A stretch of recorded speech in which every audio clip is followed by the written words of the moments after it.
जय श्री बालाजी महाराज। श्री शिवाय नमस्तुभ्यम। ईश्वर की कृपा आप सभी पर बनी रहे।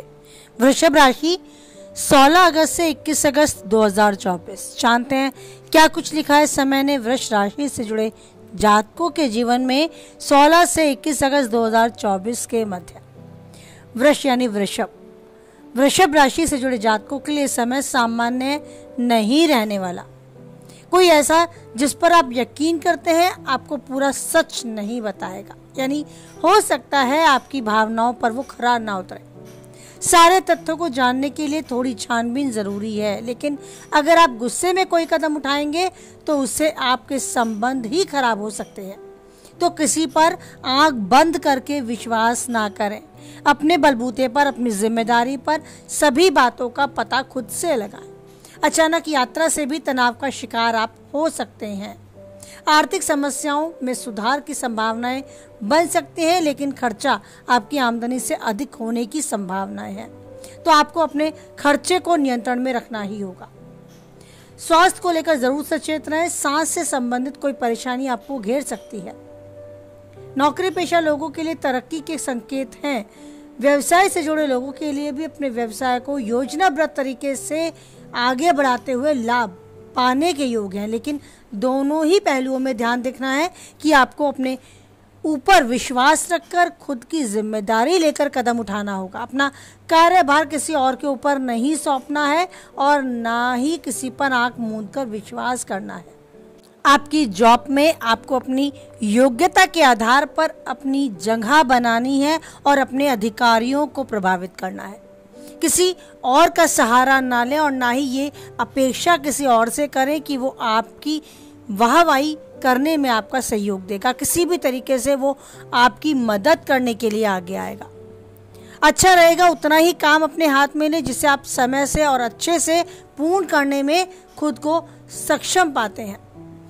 अपनी समय को देखते हुए अपने काम को मैनेज करके चलें। और अगर बात की जाए व्यवसायियों की, तो इस समय बाजार में अपनी साख बनाए रखने में आपको अपेक्षाकृत अधिक मेहनत और अधिक भागदौड़ करनी पड़ सकती है, लेकिन सफलता आपके हाथ में है अगर आप खुद से अपने काम को आगे बढ़ाने की जिम्मेदारी लेते हैं।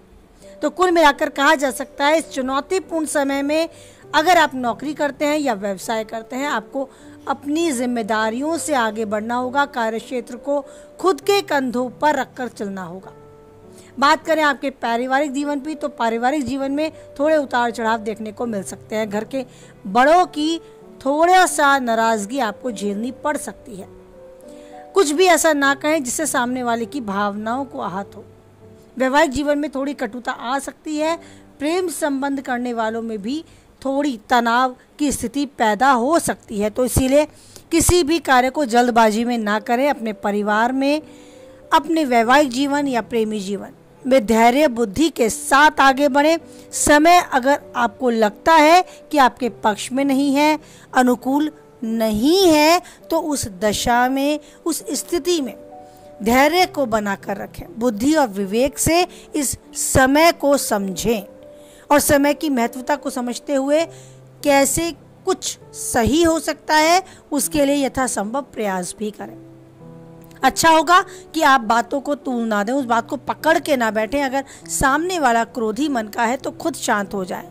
अगर विनम्रता से रिश्तों को सुलझाया जा सकता है, थोड़ा झुककर, थोड़ा रुककर या थोड़ा सुनकर रिश्तों में मिठास आ सकती है, तो उस तरफ थोड़ा सोचें और कदम बढ़ाएं। ये समय चुनौतीपूर्ण है पर समझदारी दिखाने वाला भी है, तो ये समय पूर्ण रूप से समझदारी का परिचय देते हुए आप आगे बढ़ें। सेहत के प्रति जरूर सचेत रहें। कोई पुरानी बीमारी आपको घेर सकती है या कहें कि सांस से संबंधित कोई बीमारी आपको परेशान कर सकती है। अपने शरीर को सही रखने के लिए खुद की जिम्मेदारी लें। कैसे आप ऊर्जावान बने रहें, सेहतमंद बने रहें, उसके लिए यथासंभव प्रयास करें। अपनी दिनचर्या में खान पान को विशेषकर महत्व दें। अच्छे खान पान का उपयोग करें। रुचि दिखाएं उन सभी कामों में जो आप पहले करते थे। अपने को ऊर्जावान बनाए रखने के लिए अपनी रुचि के अनुसार कार्यों को समय दें। कुछ समय खुद को भी दें। अपने जीवन में मानसिक तनाव से अपने आप को दूर रखने के लिए आवश्यक है कि अपने लिए भी समय दें। अपने परिवार, अपने कार्यक्षेत्र, अपने समाज के साथ मिलकर चले, लेकिन खुद को ना भूलें। उस भीड़ में खुद को ना खो बैठे। इसके लिए ज़रूरी है कि एकांत में खुद के साथ बातें करें और सामने उस ईश्वर का ध्यान करते चलें। जब भी अवसर मिले अपना समय उस ईश्वर के लिए निकालें। आप मानेंगे कि आप उस ईश्वर के साथ हैं। लेकिन आत्मचिंतन करना और अपने में खूबियाँ, अपनी गलतियाँ ढूंढना, उन्हें सुधारना एक बहुत अच्छा अभ्यास है जो ईश्वर के समक्ष बैठकर आप पा सकते हैं। और धीरे धीरे वो अभ्यास आपकी आदत बन जाएगा और आप महसूस करेंगे कि आप उस पल का इंतज़ार करते हैं जिस पल में आप और केवल आपके ईश्वर आपके साथ होते हैं। आप उस पल को एंजॉय करेंगे, आप उस पल में खुद में खो जाएंगे। मन मस्तिष्क को ऊर्जावान बनाए रखने के लिए और अपने जीवन में राहत और सुकून लाने के लिए ये एक बहुत अच्छा समय होता है जो आपको ईश्वर के नज़दीक कर बहुत कुछ खास आगे कर पाने के लिए तैयार करता है।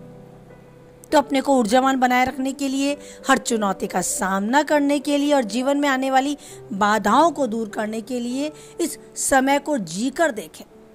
आप खुद को पाएंगे कि आप मन मस्तिष्क से काफ़ी मजबूत हो चुके हैं। आने वाली समस्याओं को सुलझाने के लिए, उनका सामना करने के लिए आप खुद को समर्थ पाते हैं। तो जीवन में जो चाहते हैं वो आप पाएं और उन्नति के शिखर तक यूं ही आगे बढ़ते जाएं। बनाए रखें उस ईश्वर पर अटूट विश्वास, क्योंकि वही एक है जो किसी भी परिस्थिति में नहीं छोड़ता हमारा साथ। तो हमेशा ईश्वर का साथ बना रहे और आप हमेशा यूं ही जीवन में खुश रहें, स्वस्थ रहें, मस्त रहें और बोले हमारे साथ, जय बालाजी महाराज, जय माता दी।